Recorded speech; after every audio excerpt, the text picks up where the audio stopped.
السلام علیکم ورحمۃ اللہ وبرکاتہ. الحمد للہ رب العالمین والعاقبۃ للمتقین والصلاة والسلام على رسوله محمد وآله وأصحابه أجمعين. أما بعد، قال الله تعالى في القرآن المجيد والفرقان الحميد: فأعوذ بالله السميع العليم من الشيطان الرجيم. بسم الله الرحمن الرحيم. قل يا أيها الناس إني رسول الله إليكم جميعا.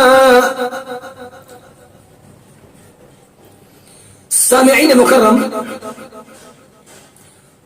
ناظرین محترم، اللہ سبحانہ و تعالی کی توفیق اور اس کی مدد سے آج اس مختصر وقت میں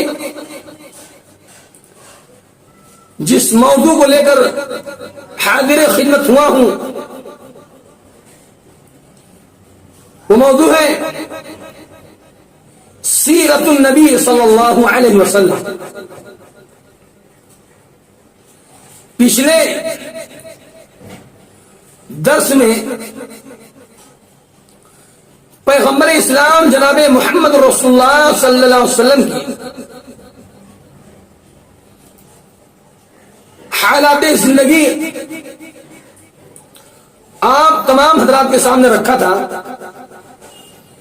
آج کہ اس درس میں پیغمبر اسلام جناب محمد رسول اللہ صلی اللہ علیہ وسلم کے چیدہ واقعات آپ کے سامنے رکھنے کی سعادت حاصل کروں گا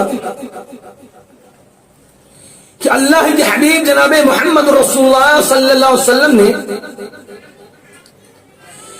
دین حق کی سر بلندی کے لیے اللہ کے بندوں تک رب کا پیغام پہنچانے کے لیے کتنی کوششیں کی، کتنی اذیتوں کو جھیلا، دشمنان اسلام کے طعنہ و تشنیع کو سنا. جناب محمد رسول اللہ صلی اللہ علیہ وسلم جس مجلس میں ایمان لانے والے لوگوں کو، صحابہ کو توحید کی باتوں کو سمجھاتے، آخرت پر ایمان مضبوط بنانے کے لیے صحابہ کو سمجھاتے، آپ صلی اللہ علیہ وسلم کے خلاف ایک شخص تھا، نضر بن حارث، پکا کافر تھا. جناب محمد رسول اللہ صلی اللہ علیہ وسلم جب لوگوں کو توحید کی بات بتلاتے، شرک و کفر سے روکتے، منکرات سے منع کرتے، اعمال صالحہ کی ترغیب دیتے، جیسے آپ صلی اللہ علیہ وسلم کی مجلس برخاست ہوتی وہیں وہ نضر بن حارث آ جاتا اور لوگوں کو جمع کرتا کہ بیٹھو.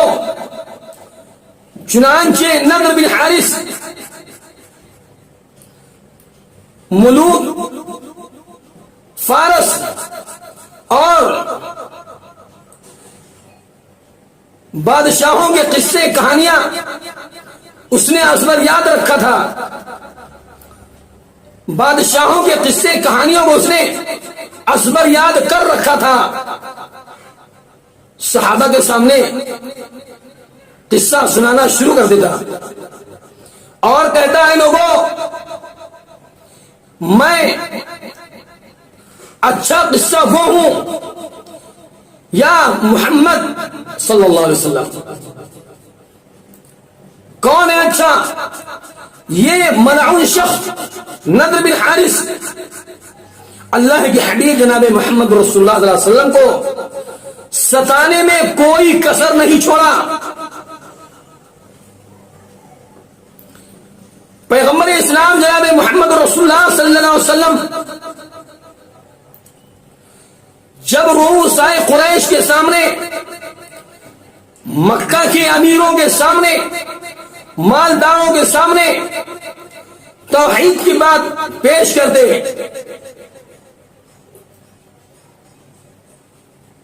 تو سننے کے ساتھ ہنسی مذاق اڑایا کرتے. ایک بار مکے کے لوگوں نے کہا کیا ہے محمد صلی اللہ علیہ وسلم، آپ کے اوپر ایمان لانے والے غربا مساکین ہیں، محتاج ہیں، ہم ان کی مجلس میں کیسے آئیں، کیسے بیٹھیں؟ آپ ان کو مت بلائیے، ہم لوگ آتے ہیں، ہمیں سمجھائیے. اللہ کے حبیب جناب محمد رسول اللہ صلی اللہ علیہ وسلم نے کہا ٹھیک ہے آؤ. وہ آئے، سمجھانے لگے، منکرات سے روکنے لگے، توحید کی اہمیت اور فضیلت بیان کرنے لگے. اسی دوران حضرت عبداللہ ابن ام مکتوم رضی اللہ تعالیٰ عنہ تشریف لاتے ہیں. نابینا صحابی تھے، ان کا آنا، مجلس میں آ کے بیٹھ جانا اللہ کے حبیب جناب محمد رسول اللہ صلی اللہ علیہ وسلم کو تھوڑا ناگوار گزرا. انہوں نے کچھ سوال کر بیٹھے. اللہ کے حبیب جناب محمد رسول اللہ صلی اللہ علیہ وسلم کو ناگوار لگا. قرآن کریم کی سورہ عبس مکمل نازل ہوئی. عبس وتولى ان جاءه العامى وما يدريك لعله يزكى او يذكر فتنفعه الذكرى اما من استغنى فانت له تصدى. ان آیات کا نزول ہوا. جناب محمد رسول اللہ صلی اللہ علیہ وسلم کو اللہ سبحانہ و تعالی نے تاکید فرمائی، تلقین کیا کہ اے محمد صلی اللہ علیہ وسلم، یہ کفار، یہ رؤسائے مکہ، کفار قریش آپ کی باتوں پر ایمان لانے والے نہیں ہیں، آپ کی دعوت و تبلیغ ان پر کچھ اثر کرنے والی نہیں ہے، وہ لوگ ماننے والے نہیں ہیں، مگر عبداللہ ابن ام مکتوم رضی اللہ تعالیٰ عنہ آپ کی بات کو مانتے ہیں، عمل کرتے ہیں، آپ کی وعظ و نصیحت ان کے لیے فائدہ مند ہے. تو میرے بھائیوں، یہاں ایک پوائنٹ یہ بتانا ہے کہ دعوت و تبلیغ کے معاملے میں کوئی امیر ہو، غریب ہو، کالا ہو، گورا ہو، کسی بھی خاندان سے ہو، سب کے سامنے یکساں بات کی جائے، کسی کو حقارت کی نگاہ سے نہ دیکھا جائے، کسی کی تحقیر و توہین نہ کی جائے. آج یہ عمل توہین کا، تحقیر کا، اہانت کا یہ عمل اپنے ہی لوگ کرتے ہیں. ایک عالم دوسرے عالم سے تناؤ رکھتا ہے، تحقیر کرتا ہے اور برجستہ کہتے ہیں ارے اس کو کیا آتا ہے، اس کو کیا سمجھتا ہے. ایسا محسوس ہوتا ہے کہ سارے علوم کا حضرت نے ٹھیکہ لے رکھا ہے، سارے علوم کا سرچشمہ حضرت والا کے پاس ہے. میرے بھائیوں، ان باتوں سے گریز کیا جائے. اللہ کے حبیب جناب محمد رسول اللہ صلی اللہ علیہ وسلم کعبہ میں ہے، بیت اللہ شریف میں تھے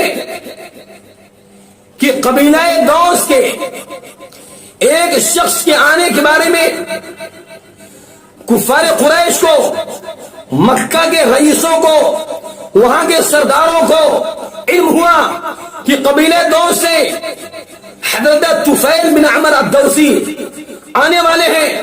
چنانچہ مکہ کے بڑے بڑے لوگ مکے کے باہر گئے، راستے میں ان کا استقبال کیا، خوش آمدید کہا اور ساتھ ہی ساتھ انہیں تلقین کیا، تاکید کیا کہ دیکھنا وہاں پر ایک شخص ہے جو اپنے آپ کو نبی ظاہر کرتا ہے، اس کی باتوں میں نہیں آنا. اشارہ تھا جناب محمد رسول اللہ صلی اللہ علیہ وسلم کے بارے میں. وہ شخص ارادہ کر لیا ٹھیک ہے میں بات نہیں کروں گا، ان کے قریب نہیں جاؤں گا. چنانچہ حرم کعبہ میں حضرت طفیل بن عمرو الدوسی آتے ہیں، سوچتے ہیں کہ میں اپنے قبیلے کا اتنا بڑا شاعر، عربی داں، عربی سے واقفیت ہے مجھے، اور کفار مکہ نے ان کو سمجھا دیا، انہوں نے کان میں کپاس ڈال لیا تھا کہ ٹھیک ہے نہیں سنوں گا، مگر جیسے ہی حرم میں آئے اللہ کے حبیب جناب محمد رسول اللہ صلی اللہ علیہ وسلم کچھ پڑھ رہے تھے، تلاوت کر رہے تھے، چنانچہ حضرت طفیل بن عمرو الدوسی کہتے ہیں کہ لاؤ سنو تو صحیح کیا پڑھتے ہیں۔ اللہ سبحانہ و تعالیٰ نے ان کے دل کی دنیا کو بدل دیا، جیسے کپاس کو کانوں کی سوراخ سے باہر نکالتے ہیں اور ان کی کایا پلٹ جاتی ہے، محمد رسول اللہ صلی اللہ علیہ وسلم کے ہوتے رہ جاتے ہیں۔ وہاں کچھ نہیں کہا، اللہ کے حبیب جناب محمد رسول اللہ صلی اللہ علیہ وسلم اپنے گھر جاتے ہیں، پیچھے پیچھے اللہ کے حبیب جناب محمد رسول اللہ صلی اللہ علیہ وسلم کے پیچھے پیچھے حضرت طفیل بن عمرو الدوسی رضی اللہ تعالی عنہ آپ صلی اللہ علیہ وسلم کے گھر پہنچ جاتے ہیں اور پورا واقعہ بتاتے ہیں کہ میرے ساتھ ایسا ایسا ہوا، مکہ کے لوگوں نے ایسا ایسا سمجھایا۔ چنانچہ دائرے اسلام میں داخل ہوتے ہیں اور اللہ کے حبیب جناب محمد رسول اللہ صلی اللہ علیہ وسلم سے اجازت طلب کرتے ہیں کہ اللہ کے نبی میں اپنے قوم و قبیلہ میں جاؤں گا، انہیں دعوت دوں گا۔ تو آپ صلی اللہ علیہ وسلم نے فرمایا ٹھیک جاؤ، دعوت دو۔ الغرض مختصر یہ کہ حضرت طفیل بن عمرو الدوسی کی محنت سے، ان کی دعوت و تبلیغ سے اللہ اکبر ایک ایسا صحابی، ایک ایسا شخص ایمان لائے جنہیں حضرت عبد الرحمن بن صخر الدوسی کہا جاتا ہے، جو احادیث کی مرویات میں سب سے بلند مقام، احادیث کی روایات کی تعداد کے اعتبار سے سب سے احادیث کے راوی حضرت ابو ہریرہ رضی اللہ تعالی عنہ ایمان لاتے ہیں۔ تو حضرت طفیل بن عمرو الدوسی کی تبلیغ سے متاثر ہو کر حضرت ابو ہریرہ رضی اللہ تعالی عنہ ایمان لاتے ہیں۔ بتانا یہ مقصود ہے کہ اللہ کے حبیب جناب محمد رسول اللہ صلی اللہ علیہ وسلم کے پیچھے یہ مکے کے لوگ پڑے ہوئے تھے، طرح طرح سے ستاتے تھے، اذیتیں پہنچاتے، تکالیف جھیلتے، یہاں تک کہ اللہ سبحانہ و تعالیٰ نے جناب محمد رسول اللہ صلی اللہ علیہ وسلم کو مکہ چھوڑ کر ہجرت کرنے کا حق ملتا ہے۔ چنانچہ مکہ جاتے، مدینہ جاتے ہیں، مدینے میں مکے کے لوگ وہاں بھی آپ صلی اللہ علیہ وسلم کو سکھ چین سے رہنے نہیں دیتے، آپ کے امن و سکون کو غارت کیے ہوئے تھے۔ اللہ کے حبیب جناب محمد رسول اللہ علیہ وسلم کو پتا چلا کہ مکہ کے لوگ مجاہدین اسلام صحابہ کرام سے جہاد کرنے والے ہیں، بدر کے مقام پر آنے والے ہیں مسلمانوں کو تباہ کرنے کے لیے، اور ایسے ہی پیغمبر اسلام جناب محمد رسول اللہ علیہ وسلم نے ایک ٹیم تیار کی جس میں 313 چھوٹے بڑے ملا کے اشخاص تھے جنہوں نے ارادہ کر لیا تھا کہ ہمیں ان سے لڑنا ہے، قتال کرنا ہے ان سے۔ نہتھے صحابہ، غریب صحابہ سے بچے بھی تھے، اور ادھر کفار کی تعداد 1000 کی تھی، نئے اسلحوں کے ساتھ، ساز و سامان کے ساتھ آئے تھے مسلمانوں کو مٹانے کے لیے۔ لیکن کیا ہوا، ابو جہل کو 2 بچوں نے بدر کے مقام پر مارا، واسل جہنم کیا، اور اللہ سبحانہ و تعالیٰ نے جناب محمد رسول اللہ صلی اللہ علیہ وسلم کی دعا، آپ کی فریاد کو اللہ نے سن لیا۔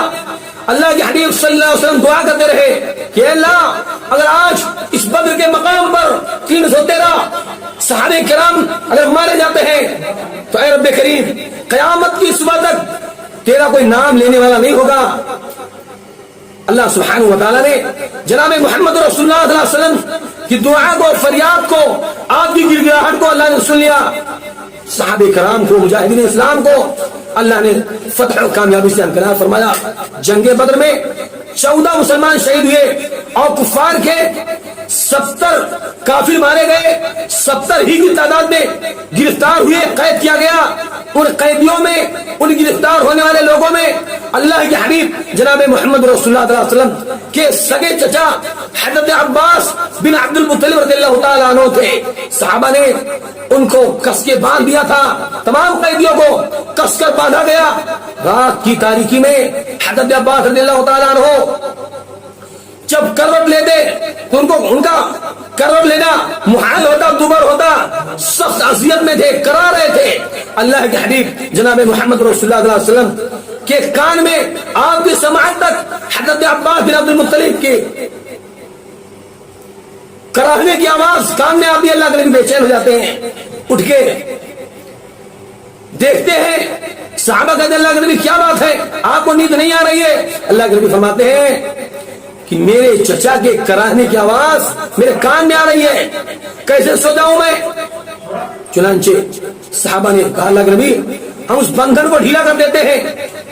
اللہ کے نبی صلی اللہ علیہ وسلم کی اجازت سے اس رسی کو ڈھیلا کیا گیا اور آپ صلی اللہ علیہ وسلم کے داماد حضرت ابو العاص بن ربیع، حضرت زینب بنت محمد صلی اللہ علیہ وسلم کے شوہر تھے، گرفتار ہو کر کے آئے۔ حضرت زینب رضی اللہ تعالیٰ عنہ نے اپنے شوہر کو بچانے کے لیے، قید سے بچانے کے لیے، آزادی دلانے کے لیے انہوں نے اپنی والدہ محترمہ حضرت سیدہ خدیجہ کبریٰ رضی اللہ تعالیٰ عنہا کا ہار اللہ کے نبی کے پاس بھیجا۔ اللہ کے نبی صلی اللہ علیہ وسلم نے اس ہار کو ہاتھ میں لیا اور دیکھتے ہی آپ علیہ وسلم کہ آنکھوں میں آنسو آ گئے، آپ فدا ہو گئے، کہا مجھے خدیجہ کی یاد آ گئی، یہ ہار انہی کا تھا۔ پھر بھائیو اللہ کے نبی جناب محمد رسول اللہ صلی اللہ علیہ وسلم نے پھر اپنے داماد کو چھوڑ دیا فدیہ لے کے۔ الغرض یعنی کہ کفار مکہ طرح طرح سے ستاتے، ہجرت کرنے کے باوجود بھی وہ لوگ جناب محمد رسول اللہ صلی اللہ علیہ وسلم کے پیچھے پڑے ہوئے تھے، کبھی آپ کو چین و سکون سے نہ رہنے دیا۔ میرے بھائیوں ضرورت ہے کہ اللہ کے نبی کی سیرت کو سمجھیں۔ پیغمبر اسلام جناب محمد رسول اللہ صلی اللہ علیہ وسلم کے حالات زندگی کا علم ہونا چاہیے، آپ کی سیرت کو پڑھنا چاہیے، آپ کی سیرت کو عام کرنا چاہیے۔ اسی میں ہم سب کے لیے دونوں جہان میں خیر و خوبی ہے، بھلائی ہے۔ ہمیں اللہ سبحانہ وتعالی نے فرمایا لقد کان لکم فی رسول اللہ اسوۃ حسنہ، کہ لوگوں جناب محمد رسول اللہ صلی اللہ علیہ وسلم کی سیرت طیبہ، حیات طیبہ ہم مسلمانوں کے لیے آئیڈیل اور نمونہ ہے۔ لہذا اللہ سبحانہ وتعالی سے دعا کرتے ہیں کہ اے رب کریم ہم سب کو جناب محمد رسول اللہ صلی اللہ علیہ وسلم کی سیرت کو اپنانے کی، عمل کرنے کی اللہ توفیق عطا فرمائے۔ السلام علیکم ورحمۃ اللہ وبرکاتہ۔